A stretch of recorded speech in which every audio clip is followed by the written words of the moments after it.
ఒక్క చాకిసుకోవద్దనే అలవాట్లాడతాము పెట్టకొచ్చిందేమో తండ్రి నా చిడతాలే.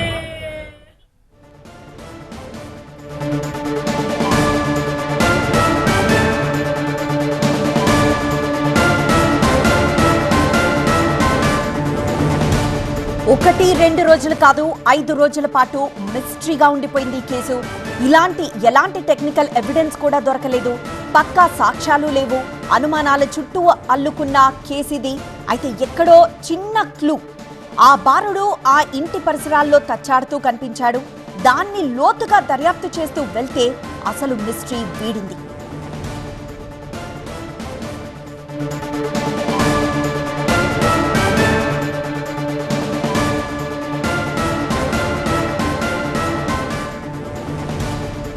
మా బ్యూరో చీఫ్ విజయ్ మరింత సమాచారం లైవ్ ద్వారా అందిస్తారు. విజయ్, దొంగతనం ఎలా చేయాలో, అడ్డొస్తే ఎలా చేయాలో, అలానే దొంగతనానికి వెళ్లే వ్యక్తి కత్తి కూడా పట్టుకెళ్లాలన్న ఆలోచన రావడం, వీటన్నింటిపై పోలీసులు ఎలాంటి దర్యాప్తు జరిపిస్తున్నారు?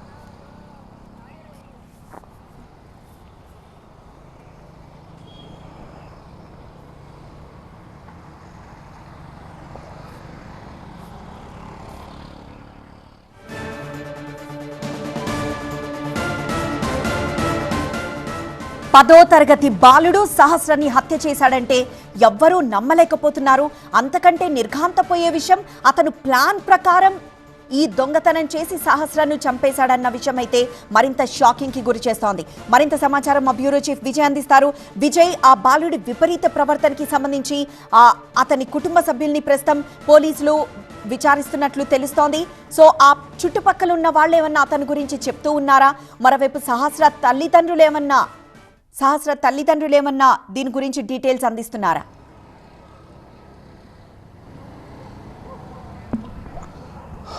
ఐదు రోజుల తర్వాత ఎటకేలకు సహస్ర మర్డర్ కేసుకు సంబంధించినటువంటి ఎవరైతే హత్య చేశారో ఆ విషయాన్ని పోలీసులు కనుక్కున్నారు. ఎస్ఓటీ పోలీసుల సహకారంతో ఈ కేసు అంతా కూడా సైబరాబాద్ కుకట్పల్లి పోలీసులు ట్రేస్ చేశారు. అయితే దీంట్లో చాలా ఇంట్రెస్టింగ్ విషయాలు బయటకు వస్తున్నాయి. అతను మిషన్ థెఫ్ట్ పేరుతో ఒక లెటర్ రాసుకున్నాడు. 10th క్లాస్ విద్యార్థి సాయి ఆమె ఎక్కడైతే దొంగతనం చేయాలని ముందుగా భావించాడో దానిపైన ఒక లెటర్ రాసుకున్నాడు. Go to home, remove lock, remove the god, ఏదైతే ఇంతకుముందు చెప్పుకున్నట్టుగా దేవుని ఫోటో ఉందో, take the money, keep it god there, close with door, cutting with knife. ఈ 6 లెటర్స్తో కూడినటువంటి 6 పదాలతో కూడినటువంటి ఒక లెటర్ని దొంగతనం చేయడానికి వచ్చినటువంటి సాయి దగ్గర పోలీసులు ప్రస్తుతం స్వాధీనం చేస్తున్నారు. ఈ వ్యవహారంలో ఈ లెటర్ కొంత ఇంట్రెస్టింగ్గా మారింది. ఎందుకు ఈ రకంగా రాసుకున్నాడు, ఇతను రాసుకోవడానికి గల కారణాలని ప్రస్తుతం పోలీసులు వెరిఫై చేస్తున్నారు. మరొకసారి చూస్తే మిషన్ థెఫ్ట్ పేరిట ఇతను ఏదైతే రాశాడో, go to home, remove lock, remove the god, take the money, keep it god there, close the door, cutting with knife.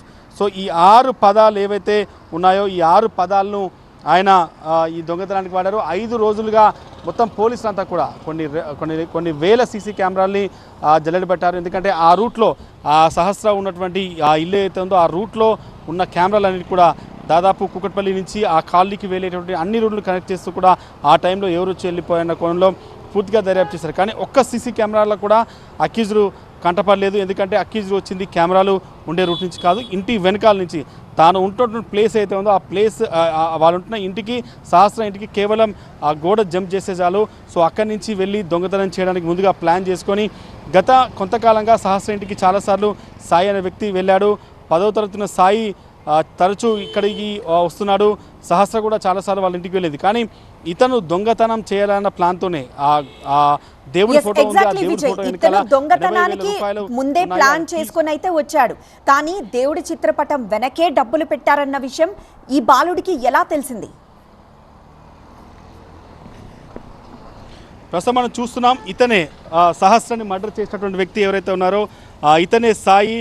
చూడొచ్చు, ఇతను అసలు ఎవరు కూడా అనుమానం వ్యక్తం చేయలేదు. అట్లాంటిది ఈ సాయి అనే వ్యక్తి ప్రస్తుతం మనం చూస్తున్నాం. ఈ సాయి ఇతనే ఈ కేసులో అక్యూజ్డ్. ఇతను చెప్తున్న ప్రకారం అయితే ఇతను ముందస్తుగా ప్లాన్ చేసుకున్నాకనే ఇతను చాలా క్లియర్గా దొంగతనానికి వచ్చి ఒక లెటర్ రాసుకొని కూడా వచ్చాడు. తను చూడొచ్చు, మనకు క్లియర్గా అర్థమవుతుంది. దీంట్లో చాలా స్పష్టంగా చూడొచ్చు, ఇతను ఈ ఫోటోలో ఎవరైతే మనం చూస్తున్నటువంటి వ్యక్తి ఉన్నాడో ఇతనే సాయి, ఇతనే సహస్రను అత్యంత దారుణంగా హత్య చేసినటువంటి అత్యంత దారుణంగా కిరాతకంగా చెప్పినటువంటి వ్యక్తి ఈ 10వ తరగతి విద్యార్థి. సో ఇతను ప్రస్తుతం కేసులో అక్యూజ్డ్గా ఉన్నాడు. ఇతను అదుపులోకి తీసుకున్నారు.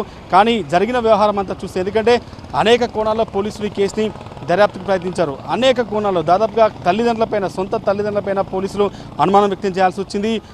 ఏదైతే క్షుద్ర పూజల నేపథ్యంలో కూడా ఆ ఇంటి కింద ఉంటున్నటువంటి సంజీవ్ అతన్ని కూడా అనుమానించారు. అతన్ని 3 రోజుల పాటు పోలీస్ కస్టడీలో పెట్టుకున్నారు. కానీ అన్ని కోణాల్లో దర్యాప్తు చేసిన పోలీసులకు ఎక్కడ కూడా మ్యాచ్ అవ్వలేదు. ఎందుకంటే జరిగిన మర్డర్ కావచ్చు, లేకపోతే క్రైమ్ సీన్ అంతా కూడా అత్యంత దారుణంగా ఉంది.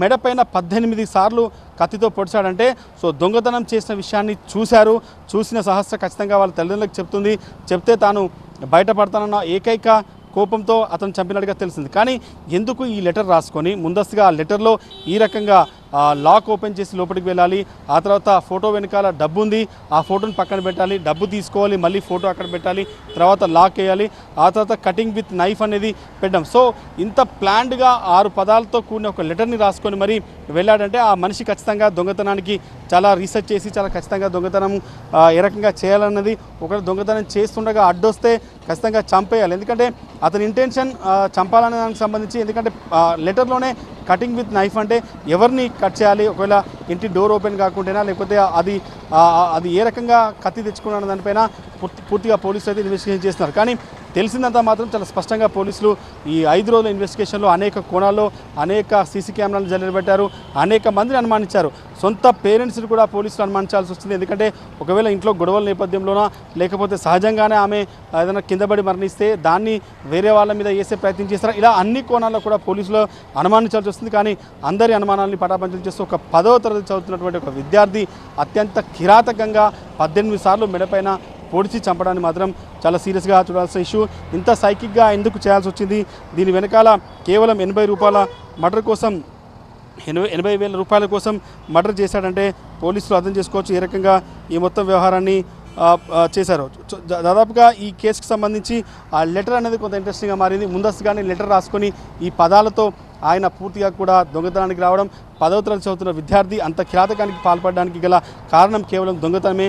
దీంట్లో ఎట్లాంటి ప్రేమ యాంగిల్ కావచ్చు, ఎట్లాంటి అఘాయిత్యం సంబంధించి లేదు, కేవలం డబ్బు ఉంది. ఎందుకంటే నిత్యం వాళ్ళ ఇంటికి వచ్చి వెళ్ళడం, ఆ ఇంట్లో రెగ్యులర్గా తిరుగుతుండడం, ఆ ఇంట్లో అన్ని వస్తువులు ఎక్కడ పెడతారో తెలిసి ఉండడంతోనే ఆ దేవుడి ఫోటో వెనకాల 80,000 రూపాయలనైనా ఏకైక కారణంతో ఈ హత్యకు పాల్పడ్డాడు.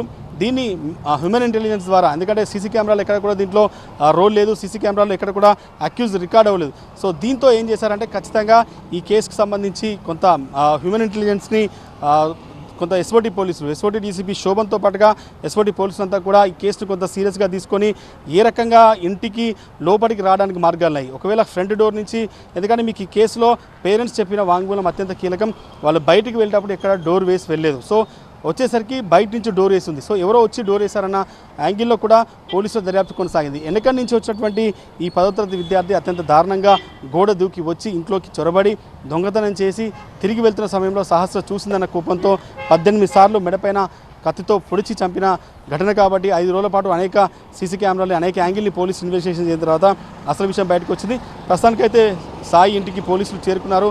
ఇంకా ఇన్వెస్టిగేషన్ కొనసాగుతుంది. దీంట్లో 3 రికవరీ అయ్యాయి. ఒకటి సాయి వేసుకున్న డ్రెస్తో పాటుగా డ్రెస్ ఒకటి రికవరీ అయింది. దాంతోపాటు కత్తి రికవరీ చేశారు. దాంతోపాటుగా ఆయన ఏదైతే ఈ మొత్తం కత్తితో పాటుగా డ్రెస్ని దాచినటువంటి బెడ్షీట్, ఈ 3 వస్తువులు కూడా ప్రస్తుతం ఆయన ఇంట్లోనే పోలీసులు తీసుకున్నటువంటి సీజ్ చేసినటువంటి పరిస్థితి కనిపిస్తుంది. ఓవరాల్గా అయితే 5 రోజుల పాటు పోలీసులను దాదాపుగా 30 తిప్పలు పెట్టిన కేసు ఎట్టకేలకు ట్రేస్ అయింది. 10వ తరగతి చదువుతున్న విద్యార్థి అత్యంత కిరాతకంగా సహస్ర అనే అమ్మాయిని, 10 ఏళ్ల అమ్మాయిని 10వ తరగతి విద్యార్థి అత్యంత దారుణంగా చెప్పడానికి మాత్రం పోలీసులు తెలిచారు. 5 రోజుల పాటు ఈ కేసుని ఛేదించడం కోసం అనేక మంది ప్రయత్నించారు. ఎస్ఓటీతో పాటుగా లోకల్ పోలీసులు కూడా ఒడిశా వైపు కూడా వెళ్ళారు. ఎందుకంటే ఒడిశాలో ఒక పూజారి చెప్పినట్టుగా కొంత పూజారి క్షుద్ర పూజల నేపథ్యంలో జరిగి ఉండొచ్చిన అనుమానం కావచ్చు, తల్లిదండ్రుల మీద అనుమానం కావచ్చు, ఇలా అన్ని యాంగిల్లో 360 డిగ్రీస్లో కేసు ఇన్వెస్టిగేషన్ చేస్తే అసలు విషయం బయటకు వచ్చింది. ప్రస్తుతానికైతే 10వ తరగతి చదువుతున్న విద్యార్థి అసలు హంతకుడిగా పోలీసులు తేల్చినటువంటి పరిస్థితి కనిపిస్తుంది.